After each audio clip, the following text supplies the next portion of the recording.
بسم الله الرحمن الرحيم والصلاة والسلام على أشرف المرسلين. Salam alaikum. Bonjour tout le monde. Aujourd'hui, on va voir ensemble le chapitre numéro un pour préparation opérationnelle à l'emploi.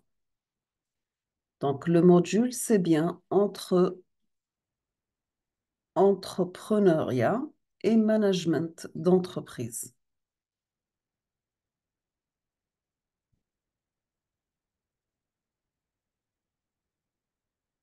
Donc, le diplôme, c'est bien licencié en électronique ou la électrotech ou la en mécanique, quelle que soit la spécialité. Nous avons qu'un électronicien peut travailler à son compte ou être salarié d'une société spécialisée dans l'installation et la maintenance électrique. Donc, l'essentiel va travailler pour son propre compte ou bien travailler dans une entreprise. Travailler dans une entreprise, quelles sont les étapes à suivre? Premièrement, il faut faire recherche documentaire sur les métiers de la filière. Deuxièmement, rédaction de la lettre de motivation, élaboration d'un CV, les lettres de recommandation, la conduite d'interviews avec des professionnels du métier et simulation d'entretien d'embauche et entretien d'embauche. On va commencer par la recherche documentaire sur les métiers de la filière. Nous avons que les professionnels de l'électronique exercent des fonctions techniques et d'expertise sur des installations électriques, électroniques, etc. Donc, l'emploi ne manque pas dans ce secteur. Nous avons que les professionnels de l'électrotechnique sont des spécialistes de l'installation et la maintenance des systèmes électriques. Les équipements mis en service ou dépannés sont variés, donc soit au niveau d'éclairage, chauffage, climatisation, des alarmes, des enseignes électriques, etc. Donc, en fonction du système électrique, ces missions peuvent s'exercer à l'intérieur ou bien à l'extérieur. Un électronicien peut également travailler à la conception et à la fabrication de toutes sortes de matériels et équipements électriques. Donc, pour l'électronique, ce sera des équipements électroniques.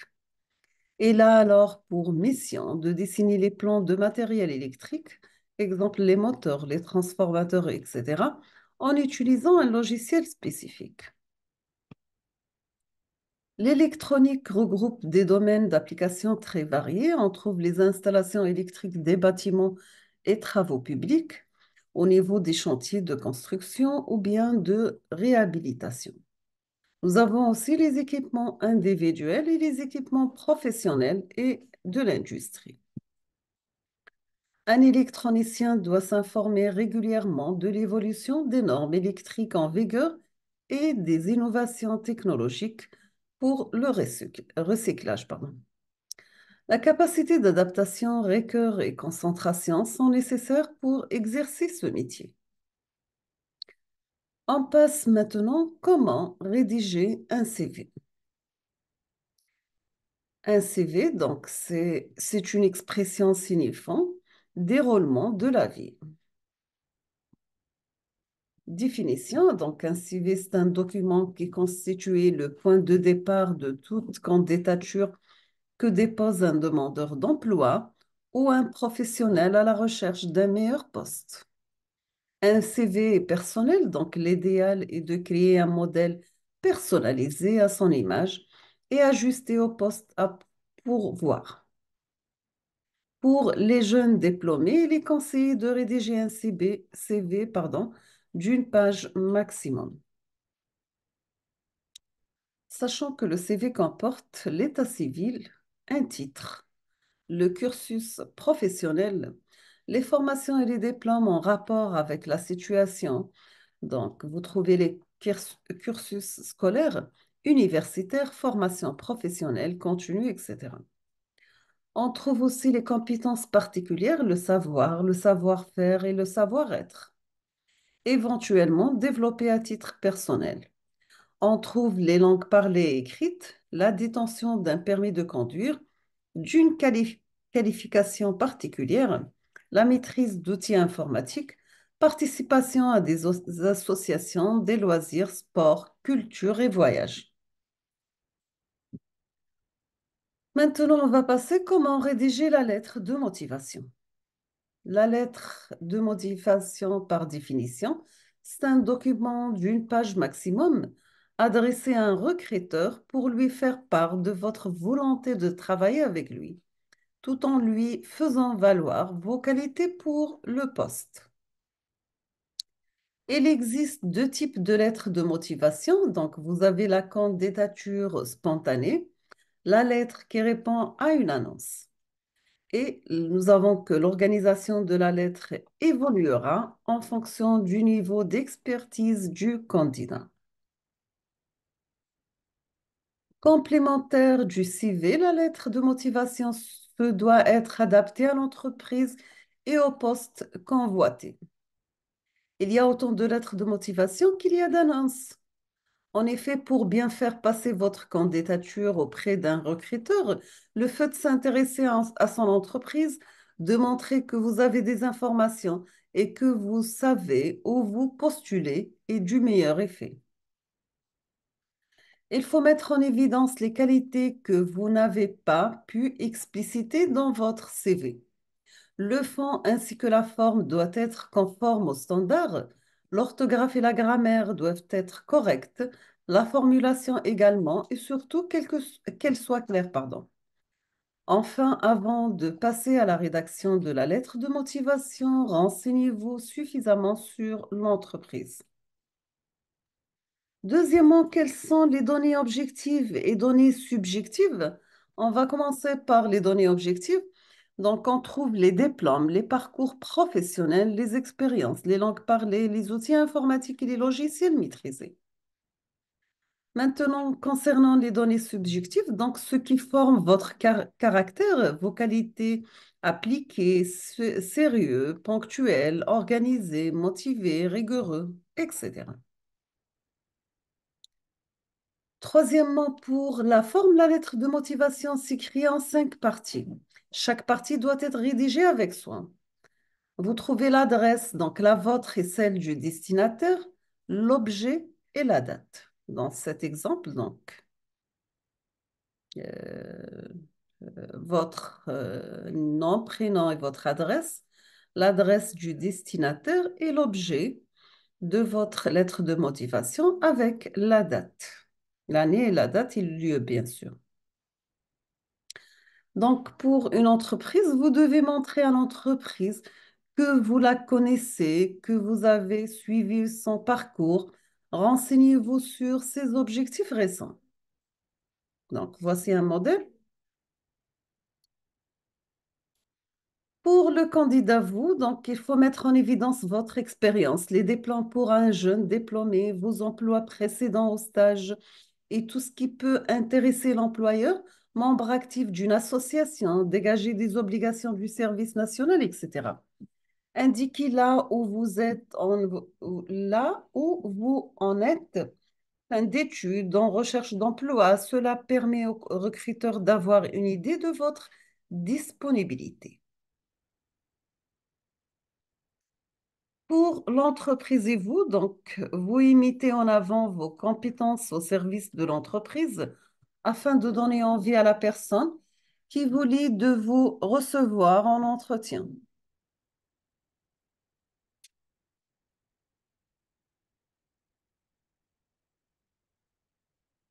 Maintenant, on va voir la demande d'entretien et formule de politesse. Je reste à votre disposition pour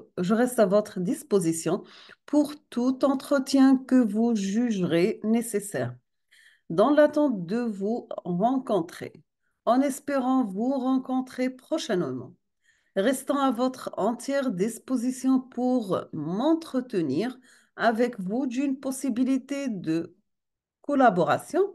Donc, voici les mots qu'on peut utiliser. Donc, veuillez agréer, monsieur et madame, l'expression de mes salutations distinguées. Veuillez agréer, monsieur, madame, mes salutations les plus respectueuses. Je vous prie d'agréer, monsieur, madame, l'expression de ma sincère considération. Je vous prie d'agréer, monsieur, madame, l'expression de mes salutations les meilleures, etc. Voici un exemple. Donc, en restant à votre disposition pour tout entretien que vous jugerez nécessaire, veuillez agréer, monsieur, mes salutations respectueuses et la signature. Ici, vous avez le prénom et le nom, l'adresse, le téléphone et le mail, le nom de l'entreprise, le nom, prénom et le poste du destinataire avec l'adresse de l'entreprise, la ville et la date, l'objet candidature au poste, le nom du poste auquel tu postules. Madame, Messieurs, pour le biais de la présence et du CV ci-joint, je souhaite vous soumettre mon profil et vous exprimer toute ma motivation pour exercer les fonctions de l'emploi sur lequel tu postules, les références au sein de votre service, le service pour lequel tu postules. Lors de mes dernières expériences professionnelles, j'ai travaillé pour différentes entreprises du secteur. Le secteur ou bien les secteurs dans lesquels tu as travaillé, où j'ai pu acquérir et développer des solides connaissances en mentionnant les programmes et les domaines dans lesquels tu as acquis des connaissances, entre autres, que j'aimerais partager avec vous et continuer à approfondir au sein d'une équipe dynamique et stimulante. Au cours de ma dernière expérience professionnelle, chez dernière entreprise dans laquelle tu as travaillé, j'ai également eu l'occasion de contribuer au développement de différents projets, raison pour laquelle le fait de continuer à travailler en lançant de nouvelles idées et d'apprendre aux côtés d'une nouvelle équipe me motive énormément. Je serai ravie de vous rencontrer à l'avenir pour pouvoir parler de votre entreprise et de la mission proposée. En vous remerciant pour le temps que vous aurez bien voulu accorder à ma lettre, je vous prie de bien vouloir agréer, Madame et Messieurs, mes plus cordiales salutations et vous terminez bien sûr avec prénom et nom et signature. On passe maintenant à la lettre de motivation. Donc, quelle est la définition d'une lettre de motivation? Une lettre de recommandation, c'est un document rédigé par un employeur ou un enseignant qui va servir à appuyer la candidature d'un ancien salarié ou bien stagiaire ou l'apprenti ou l'étudiant, etc. Elle peut être demandée par une entreprise lors d'un process de recrutement ou par une université pour un étudiant pour une formation spécialisée. Ce document peut être rédigé par le maître de stage, le responsable des ressources humaines ou tout autre personne de l'entreprise ou bien par un enseignant. On passe maintenant à l'attestation de stage. Donc, nous avons que l'attestation de stage est demandée à posteriori par un étudiant et lui permettra de prouver de son expérience. Par ailleurs, l'attestation de stage peut contenir vos coordonnées et permettra à son futur employeur de vous contacter pour une recommandation ou pour connaître plus en détail les missions effectuées lors du stage.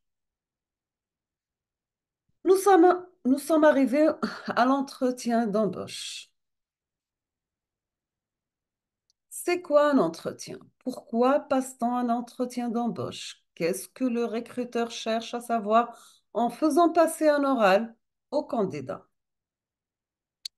La définition d'un entretien, donc l'entretien d'embauche, c'est une discussion particulière entre un candidat pour un poste de travail et un recruteur. Il est aussi appelé entretien de recrutement ou bien entretien de motivation. Cette épreuve suit généralement celle du CV et de la lettre de motivation. Elle vise à vérifier et développer les informations présentées sur le CV du demandeur d'emploi. Attention, côté orthographe, faut-il écrire entretien ou bien entretien avec T, santé ou bien avec T. Quelles sont les différentes sortes d'entretiens? Il existe plusieurs types d'entretiens qui se regroupent en deux catégories. On trouve l'entretien face à face traditionnel. Deuxièmement, l'entretien qui se déroule à distance. Ces deux genres peuvent également se ranger dans deux sous-groupes. On trouve les entretiens individuels ou bien les entretiens collectifs, c'est-à-dire plusieurs candidats passent en même temps devant un jury responsable du recrutement. Quelles sont les questions posées pendant un entretien? Donc, pouvez-vous vous présenter en quelques mots? Connaissez-vous notre entreprise? Pourquoi avez-vous postulé chez nous? Pourquoi vous plutôt qu'un autre? Comment gérez-vous votre stress? Décrivez-moi une situation difficile que vous avez rencontrée. Pourquoi avez-vous quitté votre précédent poste? Avez-vous des questions? Pouvez-vous me citer vos trois plus grands défauts? Quelles sont vos qualités? Pour les qualités du candidat, donc nous avons cinq qualités sont particulièrement appréciées des recruteurs. Faites votre choix. Vous avez l'optimisme, l'adaptabilité, la curiosité, le bon relationnel et la conviction.